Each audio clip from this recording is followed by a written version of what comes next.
In this week's Woman to Watch segment, we introduce you to Deputy Mayor of the city of Madison, Wisconsin, Dr. Linda Vakunta. A native of Cameroon, Vakunta encourages and leads grassroots community engagement. I sat down with her to discuss the challenges, responsibilities, and opportunities that arise with her being an African woman. Deputy Mayor of the city of Madison, Wisconsin is still a pretty big deal. It is a big deal, actually. Tell me what that means to you, being a person from Africa, from Cameroon. Yeah. Well, the first thing that it says to me is that America is truly a place of many cultures. It's truly a culture of immigrants. And so when we speak about America being a country of immigrants, it's not just those in the past. There are new immigrants that are coming and that are continuing to make this country great. And so I feel like me being in this position is playing my role in that. Two, me being in that position helps other folks from different countries, other young Black girls, let me be specific, to see that yes, this office, this space is for them. They have something to contribute and they should think about it. Obviously, people see you in that space, and as you just said, it is for the people. So how do people connect with you, especially the African immigrants, when they see that there's a person that they can connect with from the continent? Is there an added expectation on you for that? There is definitely an added expectation. And while sometimes it is a burden, I also think it's a privilege and it's a responsibility that I take very seriously. And so yes, when I sit in the office, I don't just see myself as any other deputy mayor. I know that I have to connect with the African community differently. I have to take extra steps to connect with the African American community, and I have to be conscious in connecting with our brothers and sisters from the Caribbean. So I asked you a question earlier and I said, so are you surprised?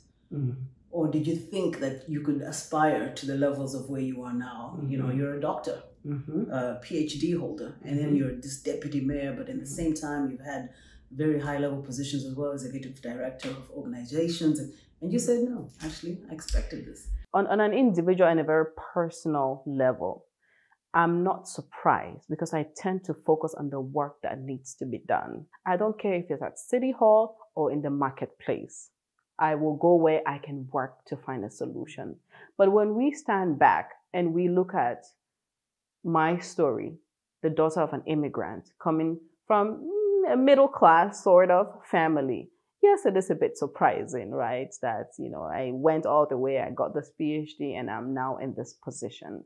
So yes, the story in itself on a grander scale is inspiring, but on a personal level, I just work hard and I work on the issues, and wherever I can help find solutions and work on the solutions, I go there.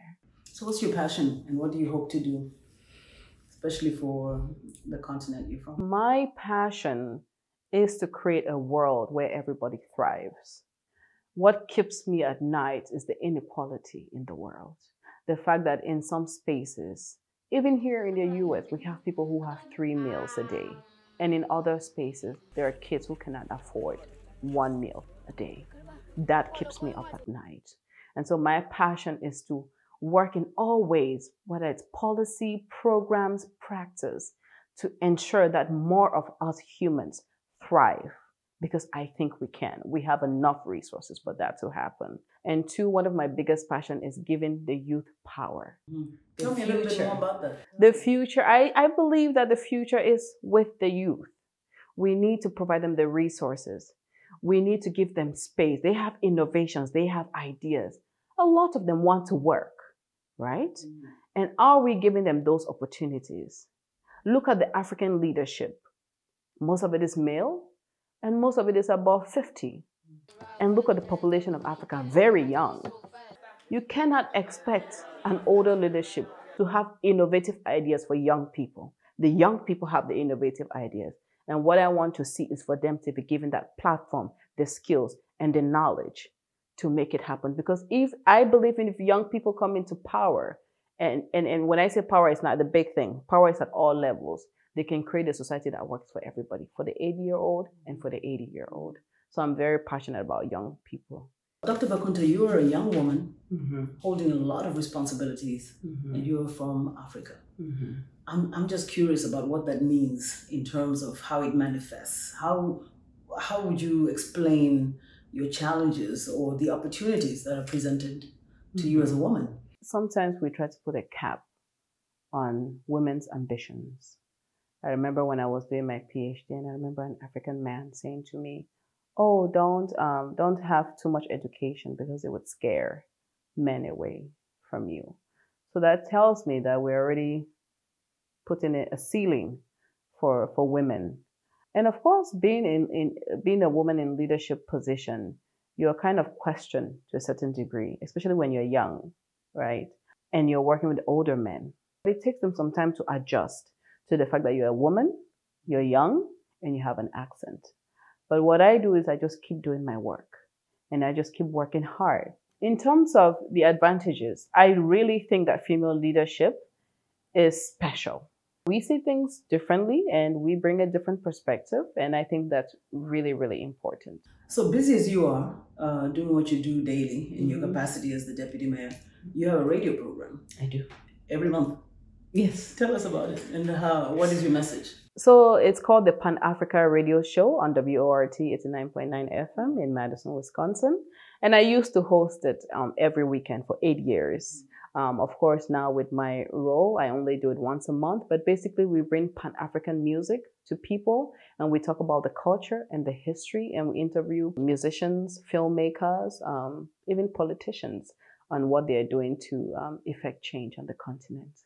What do you want immigrants to take away from this message from you, your journey, and where I think you're still going, obviously higher levels that you're aspiring for? My number one message is America is a great country. You really can't be whatever you want to be, but you have to work really hard, and the path is not always straight. When I started out, I was studying psychology, and my parents said, "What are you going to do with psychology?" So allow your kids to follow their passions and support them, and help them to find opportunities to hone their skills. But truly, we can be anything that we want to be in this country. And I think I'm an example of that.